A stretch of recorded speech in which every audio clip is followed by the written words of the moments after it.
So here we are, dummy backplate on the rear, and I used the 3 holes that are in the subframe that originally had this, and this, and I'll make new holes for those later on. I still have to figure out how to fix the front because in the original panel it was bent over at right angles and then it slotted into it to hold it. This aluminium is thicker than the steel, and so I couldn't just bend this over because it wouldn't fit.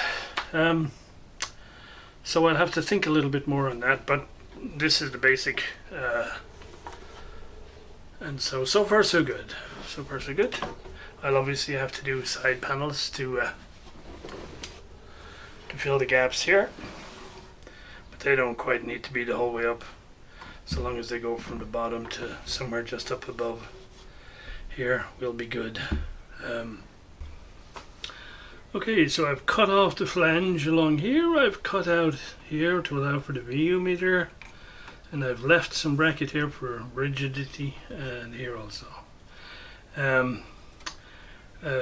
Drilled a hole through for the motorized volume control with the little locating spigot right next to it, a hole for the spigot so it won't rotate around, and fitted the on-off switch, which leads me to my first major mess up. My first bozo moment here. Let me see if I can show you. So I don't know if you can see this, but I transfer the hole that was originally on the steel backplate through the aluminium one.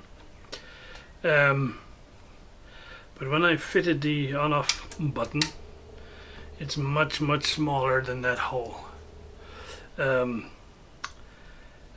I forgot or didn't quite appreciate that the original piece of brushed aluminium that sits on the front here has a smaller hole in it.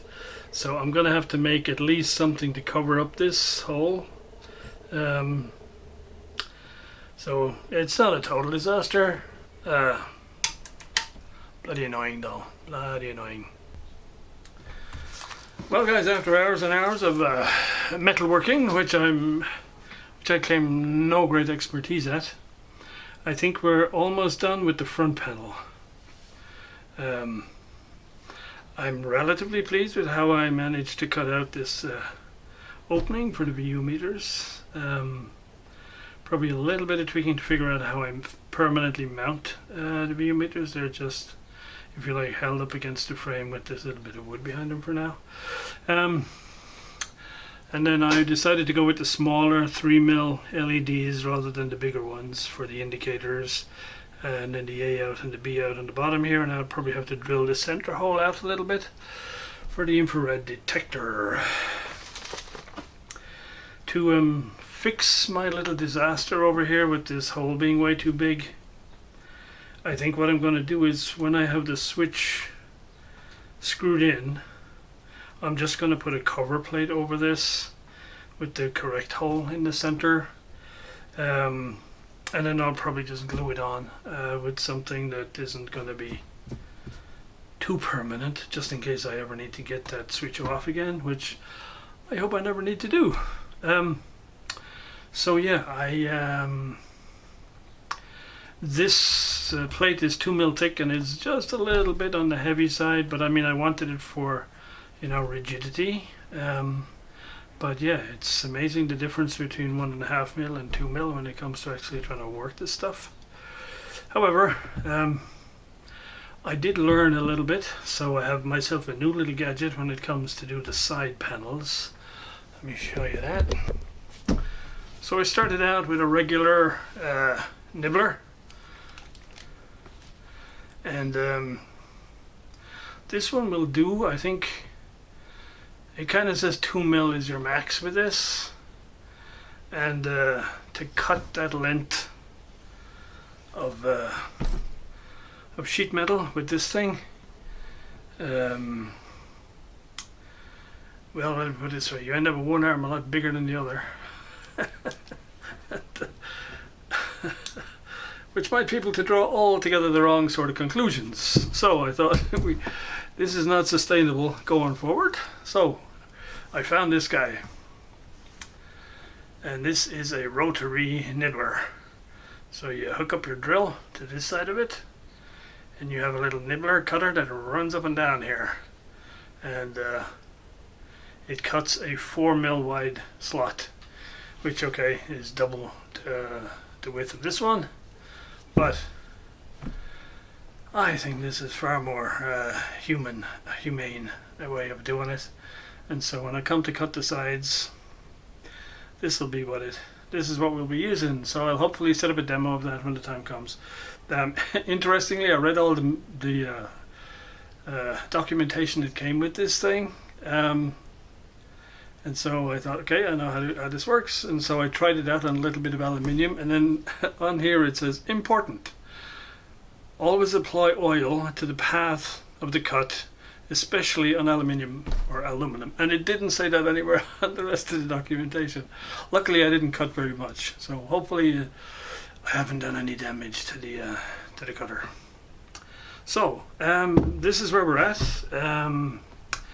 I have to drill out this hole for the infrared detector, make a little decorative cover to go over this mistake, and then we're on to the back panel. Now, as it turns out, I think I'm in luck in the sense that I don't think I have any steel drilling to do, only aluminium, because I have 5 inputs. So 1, 2, 3, 4, 5, and then I can put the outputs over here behind the where the SCART connector was, and that should all work out nicely. And the only heavy stuff really is transferring the hole here for the mains connector. So yeah, taking a long time. I mean, I didn't video me doing all this metal stuff. Yeah, because that wasn't pretty. So that would probably have engendered a fair amount of critical comments, and me doing editing out a lot of expletives. So well, we don't need that. So there we go. That's kind of where we're at now. I'll do the back panel next. And when all that's done, we're going on to the 2 side panels, which should be fairly straightforward because there's nothing special, just a couple of blanks, and they only need to be half the height. And yeah, so there we go. That's it, guys. When the next one will come, I don't know, because the weather continues to be extremely hot. We're up in the mid-30s pretty much all the time. So yeah, not a lot of comfort in the workshop. And I got vacation coming up in a couple of weeks, so we shall see. Hopefully I'll get another one up before I head off, but if not, yeah, be a little bit later before I get another clip up. Anyway, guys, I'm pleased with progress so far, apart from my little goof here, and so we are spurred on to continue. More to come.